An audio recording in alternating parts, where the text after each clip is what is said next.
يا نفس إن لم تظفري لا تنزعي.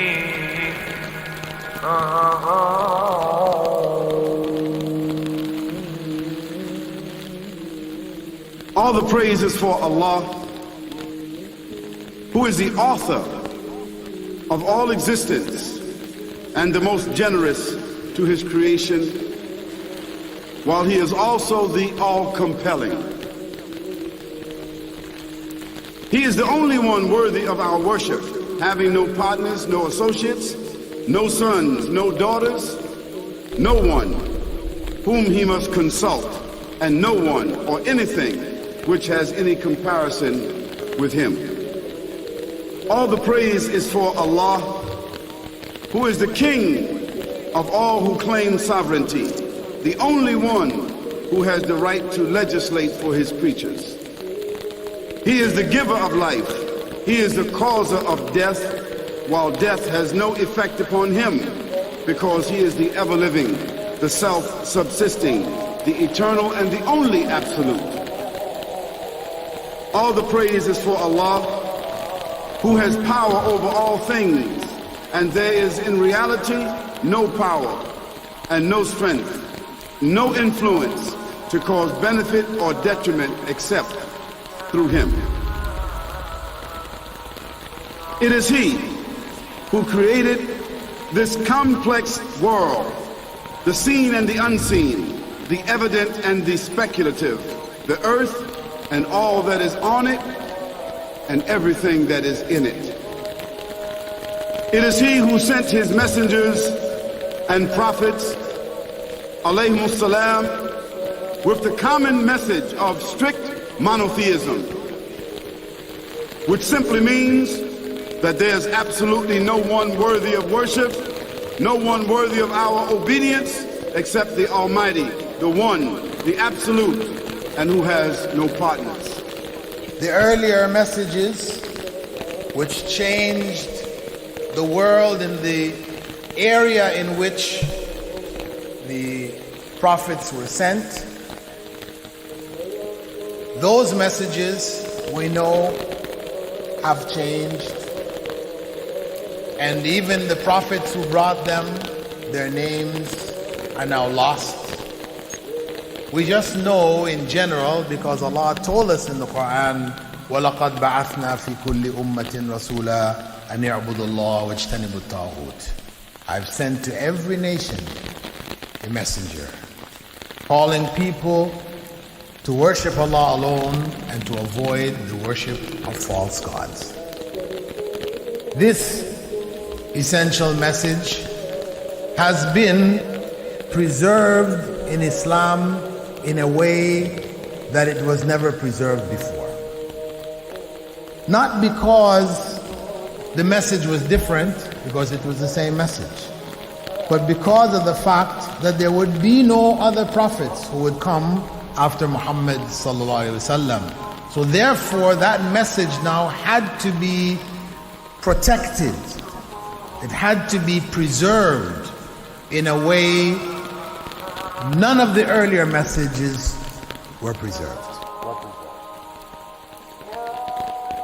I will tell you this, what you say you have come to know 40 years back, and what you call the Big Bang is already mentioned in the book which I read, the glorious Quran.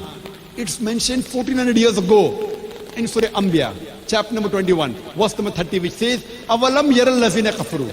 Do not the unbelievers see anna samawati wal arda kanat ratkan fataqnahuma, that the heaven and the earth were joined together and we clove them asunder. What you're talking about, the Big Bang, I try and imagine compressing a spring. I push it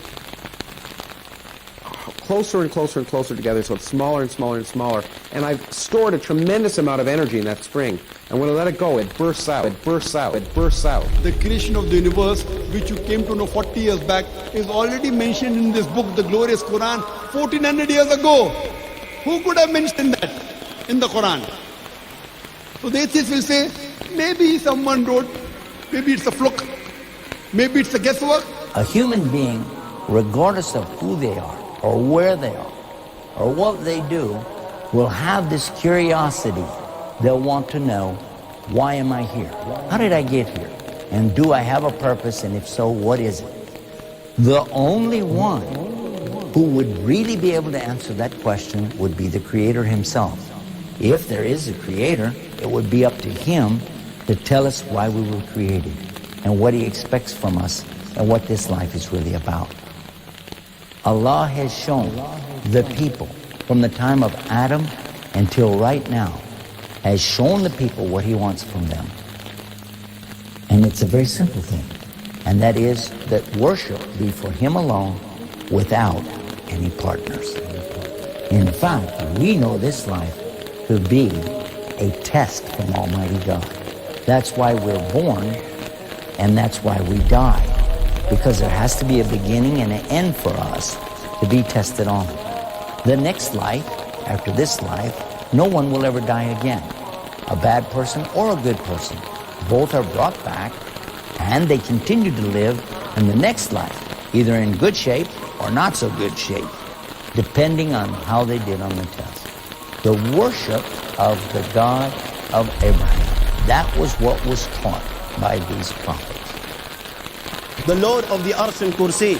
We're talking about the Lord of the worlds. Alhamdulillah Rabbil Alameen. We're talking about the Lord of the entire universe and beyond. The entire universe and beyond. You know, we live in this dunya, and we are fascinated with this dunya which Allah subhanahu wa ta'ala indeed has created in a beautiful manner. We're fascinated. There are over billions of people which live on this dunya at this moment in time. Over 6 billion people that live on the dunya at this moment in time. This dunya of Allah subhanahu wa ta'ala is so big that there is space in this dunya for billions and billions and billions or more people. But what is this dunya in comparison to what Allah subhanahu wa ta'ala has created out there? This dunya is insignificant. This dunya is meaningless to Allah. It means nothing. It is worthless. So worthless, compare it with the sun. The sun is one star. You know more science than me. You'll be able to tell me better. Take this planet Earth and you place it inside the sun, and you will be able to place 1.3 million Earths in the sun. 1.3 million Earths in the sun. Allahu Akbar. Allah is the greatest. The sun is one star. One star. There are stars out there which are millions of times bigger than the sun. You tell me this, that you need millions and millions of stars to make one galaxy. And then you tell me this, that there are zillions of galaxies out there. Let me tell you on top of this, my friend. After this, whatever you see above, when you raise your head and you look above, whatever you see above, the zillions and zillions and zillions of galaxies, let me tell you, this is everything there is within the first heaven. Everything there is within the first heaven, and Allah is the creator of 7 heavens. 7 heavens. And the distance between the first heaven and the second heaven is 500 years. You know, the distance that can be covered in 500 years, at what speed? Only Allah knows. Only Allah knows. But it will take 500 years to get from the first heaven to the second heaven. 500 years from the second to the third, third to the fourth, fourth to the fifth, fifth to the sixth, sixth to the seventh. Every time it will take 500 years. After the 7 heavens,